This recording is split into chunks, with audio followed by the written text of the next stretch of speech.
Okay, good morning to all future nursing officers. अपन psychotherapy पढ़ रहे थे। साइकोथेरेपी के अंदर कंप्लीट हो गई थी आपकी इंडिविजुअल थेरेपी। आज सेकंड वन डिस्कस करेंगे बिहेवियर थेरेपी के बारे में, ठीक है। तो बिहेवियर थेरेपी, बिहेवियर वर्ड से ही आपको पता हो जाना चाहिए कि पर्सन का यहाँ पर बिहेवियर या फिर जो फॉल्टी बिहेवियर या फिर जो पर्सनैलिटी है वो उसमें सुधार करते हैं, ठीक है, उसके अंदर मॉडिफाई करते हैं, उसके अंदर चेंजेज लाते हैं, ठीक है, by applying the basic learning technique, ठीक है। ओके, या फिर डायरेक्टली आप बोल सकते हो कि changes the fault behaviour of the person, ठीक है। और इसके डायरेक्ट अपने टाइप्स के ऊपर आ जाते हैं। टाइप्स पढ़ेंगे वन बाय वन। ये सारा मैंने क्लासिफिकेशंस के अंदर एनालिस्ट करवाया था, देखिएगा। हर वर्ड पे ध्यान दीजिएगा। SD systemic desensitisation first type है। अपन पढ़ रहे हैं बिहेवियर थेरेपी। बिहेवियर थेरेपी के अंदर first type SD systemic desensitization.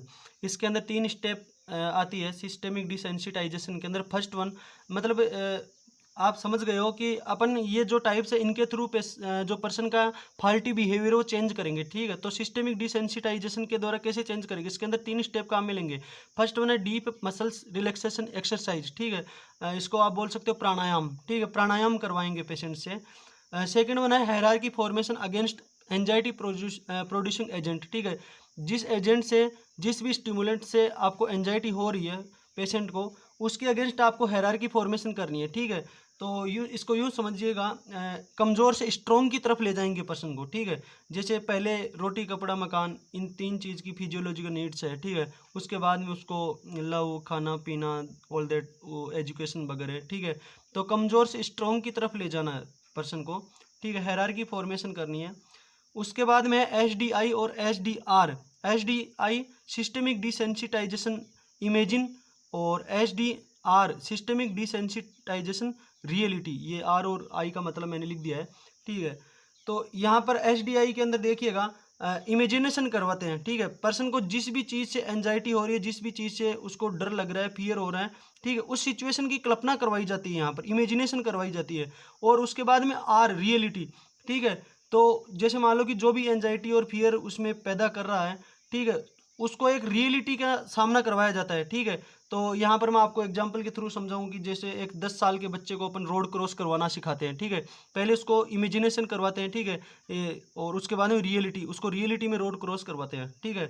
तो ये आपका SD हो गया, सिस्टेमिक डिसेंसिटाइजेशन। तो इसको आप, ये जो एंजाइटी और फियर इसमें लिख दिया वही बात है, ठीक है। फियर और एंजाइटी को रिड्यूस करने के लिए ये काम में आती है। और उसके बाद में देखिएगा सेकेंड वन फ्लडिंग। फ्लडिंग को आप इम्पल्सिव थेरेपी भी बोल सकते हो, ठीक है। Flooding is also known as impulsive therapy. और यहाँ पर direct exposure to stressful anxiety fear producing agent, ठीक है। एंजाइटी या फियर जिस भी एजेंट से हो रहा है, जिस भी सिचुएशन से हो रहा है, ठीक है, वहाँ पर उसको डायरेक्ट एक्सपोजर को रहा है तो उससे डायरेक्टली मिला देते हैं, ठीक है। जैसे मानो कि किसी पर्सन को छिपकली से डर लगता है, ठीक है, तो उसके सामने डायरेक्ट छिपकली ही ला के रख दे, ठीक है, तो उसको बोलते हो आप फ्लडिंग। समझ गए आप। Direct exposure to stressful anxiety या फिर फियर प्रोड्यूसिंग एजेंट, जिस भी चीज़ से उसको डर लग रहा है, एंजाइटी हो रही है, फियर हो रहा है, ठीक है, तो उसको डायरेक्ट ही एक्सपोजर करवा दे, उस चीज़ से डायरेक्ट मिला दे, ठीक है। किसी को छिपकली से डर लग रहा है तो उसके सामने छिपकली ला के रख दे, ठीक। उसके बाद में देखिएगा एवर्जन थेरेपी।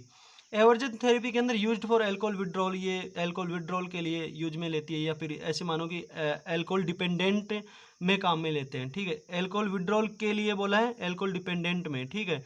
तो एल्कोहल विड्रॉल करने के लिए पेशेंट की जो एल्कोहल की लत है, जो एडिक्शन हो रखा है, उसको विड्रॉल छुड़वाने के लिए, ठीक है। और also used in child behaviour disorder, जैसे आप थंब सकिंग करते हैं, ठीक है, नेल बाइटिंग करते हैं, उससे उसको विड्रॉल करने के लिए, ठीक है। तो इसमें जैसे जो नेल बाइटिंग करते हैं, थंब सकिंग करते हैं, उसके जो थंब है, नेल्स है, उसके ऊपर बिटर टेस्ट लगा देते हैं आप, ठीक है, कोई भी नमक वगैरह, ठीक है, जो अनप्लीजरेबल यहाँ पर वो जो बिल्कुल लाइक ही नहीं करता हो पर्सन। देखते नहीं कि आप रूरल एरियाज़ के अंदर, ठीक है, कोई थंब सकिंग करता हो तो उसके ऊपर नमक लगा देते हैं, ठीक है, ताकि वो जैसे ही उसको सक करेगा वो बिटर टेस्ट लगेगा, ठीक है, जो भी है साल्टी लगेगा। समझ गए हो आप। उसके बाद जैसे आपको विड्रॉल करवानी है, अल्कोहल विड्रॉल करानी है, तो अल्कोहल विड्रॉल के लिए डाइसल्फीराम टेबलेट आती है, ठीक है। डाइसल्फीराम जो आप अल्कोहल के साथ में लोगे, ठीक है, अल्कोहल के साथ में डाइसल्फीराम लोगे, और आपको पता है अल्कोहल के साथ में डाइसल्फीराम लोगे तो एसिटाल्डिहाइड बनेगा, ठीक है। एसिटाल्डिहाइड जब ब्रेक डाउन होगा, टूटेगा, तो acetate plus CO2 plus H2O, ठीक है। एसीटेट जो कोज करता है क्या कोज करेगा store, nausea, vomiting, headache, sweating, hypotension, ये सारी प्रॉब्लम्स कोज करता है, ठीक है। या फिर डायरेक्टली आप इसको बोल सकते हो कि डाइसल्फिराम के साथ में आप एल्कोहल लेते हो तो नोजिया, वोमिटिंग, हेडेक ऐसी प्रॉब्लम्स होती है। और जिस पेशेंट के नोजिया, वोमिटिंग, हेडेक ऐसी प्रॉब्लम्स होगी तो वो एल्कोहल क्यों लेगा, ठीक है, ऑटोमेटिकली छोड़ देगा। जो भी पर्सन एल्कोहल वगैरह लेता है उसको आप बोल देते हो कि इसको एल्कोहल के साथ में, उसको बिना बताए, ठीक है, वो कहते हैं ना कि शराबी को बिना बताए शराब छुड़ाए। तो पर्सन के आपको जो बीच में कोई आ गया था, कहाँ तक हो गया, शायद मैं आपको एल्कोहल विड्रॉल बता रहा था। तो यूँ समझिएगा डायरेक्टली एल्कोहल के साथ में वो डाइसल्फिराम लेता है और उसके नोजिया, वोमिटिंग, हेडेक होता है, ठीक है। कोई पर्सन एल्कोहल लेते हैं, उसके घर वालों को आप एजुकेट करते हो कि जब भी ये एल्कोहल ले उसके साथ में डाइसल्फिराम ये टेबलेट जो ये दे देना। जैसे ही पर्सन एल्कोहल के साथ में डाइसल्फिराम लेगा उसके नोजिया, वोमिटिंग, हेडेक ऐसी प्रॉब्लम्स होने लगेगी, तो पर्सन क्यों लेगा, ठीक है। ओके, अगेन एसर्टिवनेस थेरेपी, मैंने शायद यहाँ तक ही बताया था और छूट गया हो तो पता नहीं, बीच के अंदर डिस्टर्ब हो जाते हैं। एसर्टिवनेस थेरेपी के एसर्टिवनेस थेरेपी क्या होती है, ये जो साल्टर नाम का साइंटिस्ट था उसने दी थी, ठीक है। It is the psychotherapy which the help of the role playing person with साई पर्सनैलिटी, जो पर्सन साई पर्सनैलिटी होते हैं, जो शर्मिंदा होते हैं, जो जिनको शर्म आती है, ठीक है, बोलने में, बतलाने में, ठीक है, बात करने के अंदर, कम्युनिकेशंस के अंदर जिसको शर्म आती है, ऐसे पर्सन्स के लिए एसर्टिवनेस थेरेपी यहाँ पर रोल प्लेइंग काम में लिया जाता है। जैसे इसको यूँ समझिएगा कि पर्सन को अपन बोलते हैं कि आपका क्या रोल है, आपकी क्या रेस्पॉन्सिबिलिटीज़ है, वो बताइए, ठीक है। जो भी रेस्पॉन्सिबिलिटीज़ हैं पर्सन्स की, जो भी रोल है, जो भी वर्क है, उसको रियलिटी के अंदर करने के लिए बोलते हैं, ठीक है। उसको आगे जैसे भी सही गलत उसको करने के लिए बोल देते हैं अपन, ठीक है। आपका जो भी आपकी लाइफ के अंदर आप आज के दिन में आपका जो भी काम उसको करो, कैसे भी करो, ठीक है। Okay, assertiveness therapy. उसके बाद में relaxation therapy. Relaxation therapy, relax word से ध्यान है, बिल्कुल रिलैक्स, रेस्ट, ठीक है। यहाँ पर पेशेंट को योगा करने के लिए बोलते हैं, मेडिटेशन, ध्यान लगाने के लिए बोलते हैं, ठीक है, ये रिलैक्सेशन थेरेपी। तो ये सारा मैं जो आपको टाइप्स पढ़ा रहा हूँ इनसे आपको लग रहा होगा कि जो भी पर्सन का फाल्टी बिहेवियर है उसमें के अंदर कुछ मॉडिफाई होगा, कुछ सुधार आएंगे, ठीक है। नेक्स्ट वन है रेस्पॉन्स शेपिंग। रेस्पॉन्स शेपिंग ये जो एमआर चाइल्ड रहते हैं, एमआर पर्सन रहते हैं, उनके लिए काम में ली जाती है, ठीक है। यहाँ पर कोई भी एमआर चाइल्ड, ठीक है, उससे अपन कुछ भी काम करवाते हैं, कुछ भी टास्क करवाते हैं, ठीक है, तो हर टास्क पर उसको मोटिवेट करते हैं, ठीक है, या फिर कोई प्राइज रख देते हैं उसके ऊपर, ठीक है। जैसे कि यूँ मानो कि कोई भी हमारा चाइल्ड जो भी वर्क कर रहा है, सही कर रहा है, गलत कर रहा है, ठीक है, खाना पीना ऑल दैट, जो भी वर्क कैसा भी कर रहा है, उसको हर काम पे उसकी प्रशंसा करते हैं, हर काम पे उसको मोटिवेट करते हैं, कुछ प्राइज देते हैं, 2 रुपये 5 रुपये, ठीक है, चाहे वो गलत करे चाहे सही करे, ठीक है। उसके बाद में देखिएगा कॉग्निटिव बिहेवियर थेरेपी, दिख नहीं रहा, सीबीटी, कॉग्निटिव बिहेवियर थेरेपी। यहाँ पर वीकली या फिर 2 वीक में एक बार, 3 वीक में एक बार, ठीक है, 1 से 3 वीक मानो, 1 से 3 वीक के अंदर एक बार अपन 6 से 8 सेशन लेते हैं, ठीक है। उसके अंदर पर्सन्स की मीटिंग करते हैं, जो भी पेशेंट्स उनको एक जगह बैठा के उनसे गाइड करते हैं उनको, ठीक है। हर 1 घंटे से इस सेशन को रिपीट करते हैं। यहाँ पर पर्सन्स का सबसे पहले अपन उसकी थिंकिंग चेंज करते हैं, ठीक है। पर्सन क्या सोच रहे हैं उसकी थिंकिंग, जो भी अपन बतलाएंगे पेशेंट की थिंकिंग चेंज करेंगे, और थिंकिंग के बाद में अपन उसका बिहेवियर चेंज करेंगे, समझ रहे हो। सीबीटी के अंदर पर्सन्स का सबसे पहले देखो, इसमें मैंने यही लिखा है, first change the thinking of the person and then behaviour, ठीक है। तो इसके अंदर पर्सन्स की अपन वीकली कुछ देर के लिए 6 से 8 घंटे के लिए सेशन काम में लेते हैं, ठीक है। जो भी आपको जैसे क्लास के अंदर पढ़ाते हैं तो 6 से 8 घंटे की क्लास लेते हैं, उसके बाद में हर 1 घंटे से उसको रिपीट करते हैं, ठीक है। उसमें पर्सन्स की थिंकिंग, बिहेवियर, पर्सनैलिटी उसका सबको पता चल जाता है, कैसे क्या कम्युनिकेशंस कर रहे हैं। उसके बाद में पर्सन्स को एजुकेट करके, गाइड करके पर्सन्स की थिंकिंग चेंज, जो थिंकिंग है, क्या सोच रहा है, नेगेटिव सोच रहा है तो उसको बिल्कुल सपोर्टिव थेरेपी देके उसको पॉजिटिव में लाते हैं, ठीक है। उसकी थिंकिंग चेंज करेंगे, थिंकिंग के बाद में ऑटोमेटिकली बिहेवियर चेंज हो जाएगा, फिर उसमें कुछ मॉडिफिकेशंस अपन करेंगे। ओके, ये थी आपकी सीबीटी।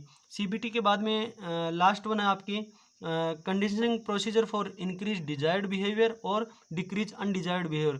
कुछ ऐसे प्रोसीजर्स हैं, कुछ ऐसे एग्जांपल्स हैं जिनके द्वारा अपन जो डिजायर्ड बिहेवियर है, जो अपना सही बिहेवियर है, या फिर जिसको अपन लाइक करें, या फिर जिसको वांटेड बिहेवियर भी बोल सकते हो, ठीक है, जिसको चाह रहे हैं उनको इंक्रीज करेंगे, और जो अनडिजायर्ड बिहेवियर उसको डिक्रीज करेंगे या फिर सप्रेस करेंगे। ऑल ओके, इसमें फर्स्ट वन देखिएगा पॉजिटिव री-इन्फोर्समेंट, ठीक है, give positive stimulant for making the behaviour. यहाँ पर जो भी काम करेगा जो बंदा, उसके लिए कुछ अपन प्राइज देंगे, फिर पॉजिटिव स्टिमुलेंट देंगे, ठीक है। जैसे कि मैंने एग्जांपल में बताया कि mother give her son prize for doing homework. तो यहाँ पर प्राइज जो दे रहे हो, जो मोटिवेट कर रहे हो, प्राइज तो हो गया आपका पॉजिटिव स्टिमुलेंट, और होमवर्क क्या हो गया आपका बिहेवियर, ठीक है। तो आप होमवर्क कर रहे हो, काम कर रहे हो, तो वहाँ पर अपने बेटे को मदर देगी, प्राइज देगी, ठीक है, 5 रुपये, 10 रुपये, 20 रुपये, ठीक है, ऑल दैट। तो ये आप, या फिर अदर एग्जाम्पल देखिएगा, रोज़ जब सुबह सुबह छोटे बच्चों को स्कूल भेजते हैं तो 5 रुपये, 2 रुपये, 5 रुपये, 10 रुपये ऐसे दे के भेजते हैं, ठीक है। तो वो पॉजिटिव स्टिमुलेंट हो गया कि आप कुछ भी उसको प्राइस दे रहे हो, ठीक है, 2 रुपये, 5 रुपये दे रहे हो, पॉजिटिव स्टिमुलेंट हो गया, और अब बिहेवियर हो गया उसका स्कूल में जाना, ठीक है। तो उससे जो भी आप काम करवा रहे हो, ठीक है, उसका बिहेवियर जो हो रहा है, उससे वर्क करवा रहे हो, उसके लिए आप उसको पॉजिटिव स्टिमुलेंट देते हो, ठीक है। तो positive reinforcement, negative reinforcement, increase behaviour to avoid the negative stimulant, ठीक है।